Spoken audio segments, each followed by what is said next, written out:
मित्रांनो नमस्कार. कोचरेकर मास्टर या इंग्रजी शिकण्याच्या मालिकेमध्ये आपलं सहर्ष स्वागत.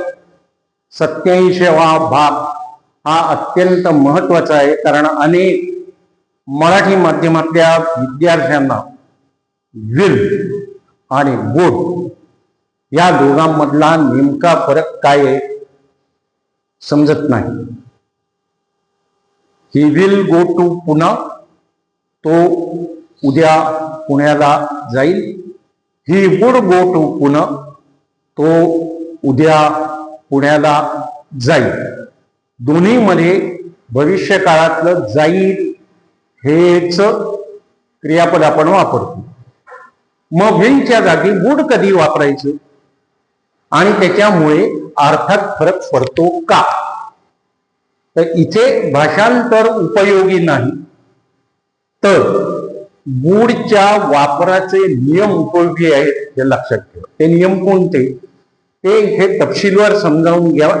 87, 88 आणि 89व्या भागात, ज्याच्यामुळे विल मध्ये आणि वुड मध्ये नेमका फरक काय आहे, भाषांतरामुळे काय होतो आणि नियमामुळे अर्थ कसा लागतो हे तुम्हाला फक्त आणि फक्त कोचरेकर मास्टर मध्ये साध्या, सोप्या आणि सुलभ मराठीतून शिकवलं. तर आपण या विषयाला सुरुवात करूया. वुड हा भविष्यकाळ आहे, पण अनेकदा असं म्हटलं जातं की वुड म्हणजे भूतकाळातला भविष्यकाळ, असं आम्हालाही सांगितलं. मग शंका अशी येते की अरे बाबा भूतकाळच आहे, त्याच्या भविष्यकाळ कुठून आला? शंका बरोबर आहे, त्या शंकेचं निरसन इथे करेल. पण त्यापेक्षा महत्वाचं काय आहे तर वुडचे उपयोग. इथे भाषांतराचा काहीही संबंध नाही. वुडचा पहिला प्रयोग जो आहे, वापर किंवा उपयोग जो आहे, तो अदब दाखवण्यासाठी, सौजन्य दाखवण्यासाठी किंवा नम्रपणा दाखवण्यासाठी आहे. उदाहरणार्थ, would you make room for me. इथे रूम म्हणजे खोली नाही. अरे जरा मला बसण्याची जागा कर नाही. रूम जागा करणे, सरकून जागा देणे, वाट प्रशस्त करणे. इथे तुम्ही विल वापरलं तरी अर्थ तोच आहे.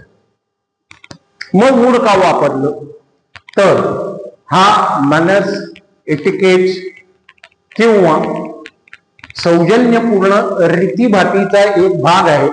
तो दर्शवण्यासाठी विलच्या ऐवजी वुड वापरलं. व्याकरणाचा किंवा काळाचा इथे कुठेही कसलाही संबंध नाही. पुन्हा एकदा सांगतो, would you make room for me, इथे तुम्ही विल वापरलं तरी व्याकरण दृष्ट्या बरोबर, बिनचूक, सरळ सोट आहे. What would you like to have, tea और कॉफी? तुम्हाला काय घ्यायला आवडेल साहेब, चहा की कॉफी? वुड. तुम्ही काय घेणार, चहा घेणार तर coffee? Will you like to have tea और कॉफी? फरक समजला? आपलं सौजन्य दाखवण्यासाठी इथे या प्रश्नामध्ये नम्र विनंती, नम्रपणा दाखवण्यासाठी वुड वापरलं. विल यू टेक टी और coffee? Would you take tea and what would you like to have sir, tea और कॉफी? वुड. मला वाटतं हा जो विचारण्यातला फरक आहे त्यातनं मला काय म्हणायचं हे तुम्हाला कळलं असेल. Would you share taxi with मी? अपरिचित व्यक्ती आहे, आपण रस्त्यावर उभे. Will you share taxi with मी, हे तू येणार का माझ्या बरोबर? हा थोडासा तुम्हाला अभिनय करून दाखवलेला, ध्वनित केलेला अर्थ आहे. विल म्हणजे सरळ सोट picture. Would you like to share taxi with me? तुम्ही माझ्याबरोबर टॅक्सी शेअर करणार का? नम्रपणा, सौजन्य, विलच्या ऐवजी वुड. भविष्यकाळ आहे का भूतकाळातला भविष्यकाळ या जमेल्यात पडू नका. नियम लक्षात ठेवा. विल पण चालेल, वुड पण चालेल. मात्र पुढचं अप्रत्यक्ष निवेदन. आपण सगळ्यांनी शाळेमध्ये डायरेक्ट आणि इनडायरेक्ट वाक्य रचना, डायरेक्टचं इनडायरेक्ट करताना वुडचा उपयोग कसा होतो, म्हणून इनडायरेक्ट साठी मी अप्रत्यक्ष निवेदन किंवा रिपोर्टिंग. म्हणजे काय? इथे बघा, ए, बी आणि सी. ए म्हणजे अमित, सी म्हणजे चेतन आणि बी म्हणजे भावना. अमित आणि भावना इकडे उभे होते 14 तारखेला आणि भावनेने सांगितलं मी हा जो ड्रेस शिवायला घेतलाय तो उद्या शिवेल आणि उद्या संपलेला असेल. म्हणजे कधी? 15 तारखेला. हे अमित चेतनला 19 तारखेला सांगतो. आता 19 तारखेला ज्याला चेतन आणि अमित बोलत असतात त्याला अर्थातच 14 ही भूतकाळातली घटना झाली. मात्र अमित आणि भावना हे 14ला एकमेकांशी थेट समोरासमोर बोलतात, डायरेक्ट स्पीच. आणि म्हणून भावना आणि तिचं जे वाक्य आहे ते तसंच्या तसं अवतरण चिन्हात दिलेलं. भावनाचं वाक्य काय आहे? I will stitch. म्हणजे कोण? भावना शिवणार आहे, अमित नाही. आणि हे ती अमितला सांगते, म्हणून तिचं वाक्य तसंच्या तसं अवतरण चिन्हात लिहिलेलं आहे. I will stitch the dress tomorrow. याचा अर्थ 15 तारखेला ते शिवायला घेईल आणि कदाचित 15लाच तो संपेल. 14 तारखेला यांच्या संभाषणाच्या दृष्टीने 15 हा भविष्यकाळ झाला. पण ज्या वेळेला अमित ही गोष्ट चेतनला 19 तारखेला सांगतोय त्यावेळेला 14 आणि 15 भूतकाळ झाला. आणि वुड येण्याचं कारण या 14च्या भूतकाळात 15 हा भविष्यकाळ होता. हा भूतकाळातला भविष्यकाळ. आणि म्हणून इथे भावनाने जरी विल म्हटलं, कारण भावना 14 तारखेला बोलत होती आणि आम्ही 14 तारखेला ऐकत होता, 15 तारीख उजाडली नव्हती, म्हणून भावनाने वुड नाही वापरलं, विल वापरलं. थेट संभाषण. भावना बोलली, अमितने ऐकली. मात्र अमितने ही गोष्ट 19 तारखेला चेतनला सांगितली आणि 19 तारखेला 14 आणि 15 हे दोन्ही भूतकाळात जमा झालेली होती. आणि म्हणून चेतन म्हणाला, हा ही म्हणजे आता इथे चेतन सांगतोय कोणाला, सॉरी अमित सांगतोय कोणाला? चेतनला, भावना काय म्हणाली ती. म्हणून इथे शीच्या ऐवजी भावना म्हटलं तरी चालेल. भावना म्हणाली की, भावना थेट बोलत होती म्हणून इकडे आय, पण इथे अमित भावनाबद्दल सांगतोय म्हणून शी आलं. शी सेड दॅट शी वुड. इथे विल येणार नाही, कारण हे इनडायरेक्ट स्पीच आहे, थेट संवाद नाहीये. तर संवाद काय झाला त्याचं निवेदन तिसऱ्या व्यक्तीला केलंय. He would leave, she would speech a dress on the next day. हा टुमॉरो नाही आता, कारण तुम्ही 19 तारखेला बोलतोय. हा डे बिफोर यस्टरडे वगैरे झालेला आहे.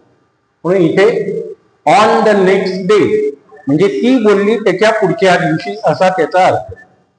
तर थोडक्यात डायरेक्ट इनडायरेक्ट करत असताना तुम्हाला जी गोष्ट भूतकाळातून भविष्यकाळात घडलेली आहे त्यावेळेला विलच्या ऐवजी वुड वापरायचं. मग प्रश्न असा येतो, आज 19 तारीख आहे, अजूनही ड्रेस शिवलेला नाही काही कारणामुळे भावनाने, तो कदाचित 20 तारखेला म्हणजे अजून पुढे गेले. आज 19ला चेतन आणि अमित बोलतायत ड्रेस अजूनही तयार नाही. कदाचित 20 तारखेला जो 15ला तयार व्हायला पाहिजे होता तो 20ला तयार होणार आहे. मग व्हील वापरावं का? नाही. कारण पुन्हा याचा संदर्भ ती मागे जे भविष्य काळाबद्दल बोलली आहे त्याच्याशीच आहे, म्हणून इथे पण वूडच येईल. पुढचं वाक्य बघा. He said that he would leave that job. याचा अर्थ, माझा एक मित्र आहे आणि त्याने मला सांगितलं I will leave this job.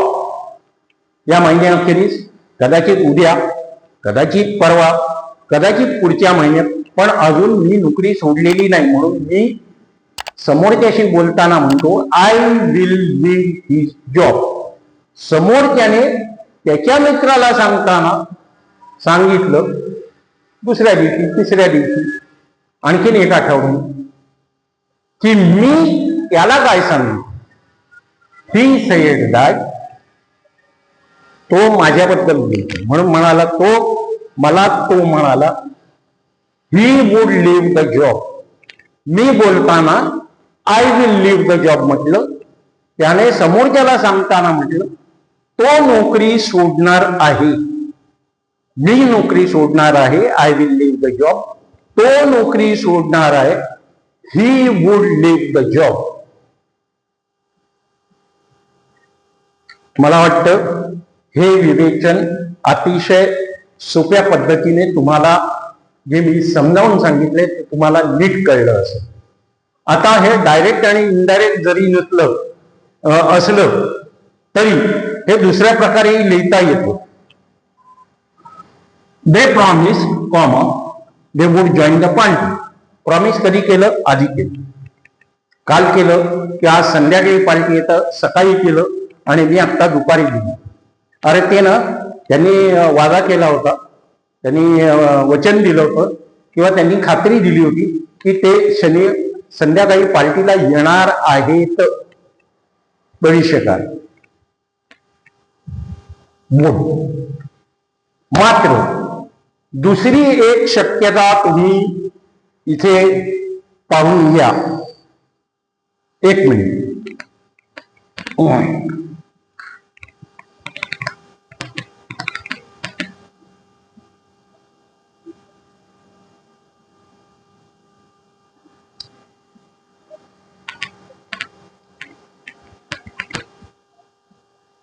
हा चेतन पण 14 तारखेलाच इथे हजर आहे असं समजा. आणि या तिघांचं संभाषण समोरासमोर चाललेलं आहे. इथे भावना अमितशी बोलली आणि अमितने त्याच वेळेला हे चेतन थोडासा लांब आहे म्हणून त्याला सांगितलं. मग वाक्य कसं बदलेल? वर्तमान काळ आहे, तेव्हा भावना सेडच्या ऐवजी भावना सेज किंवा भावना इज सेइंग किंवा she is saying she will stitch the dress tomorrow. कारण हे तिघेही वर्तमान काळात एकमेकांची बोलतात. भावना अमितशी बोलली आणि अमित चेतनशी बोलला. आणि म्हणून इथे वाक्य होईल भावना is saying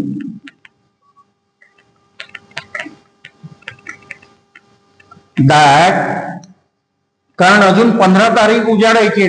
हे तिघेही 14 तारखेला एकमेकांशी बोलत आहेत. मात्र आधीची जी आपण वाक्यरचना बघितली त्याच्यामध्ये भावना आणि अमित 14ला बोलले, ड्रेस 15ला होणार होता आणि ही गोष्ट अमितने चेतनला 19ला सांगितली. त्याला हे दोन्ही दिवस भूतकाळात होते. आता सगळे वर्तमान काळात आहे.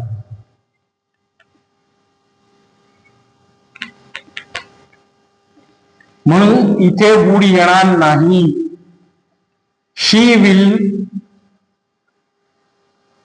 Stitch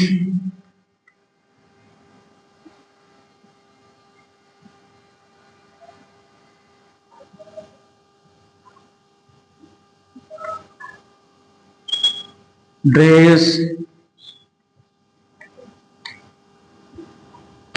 tomorrow.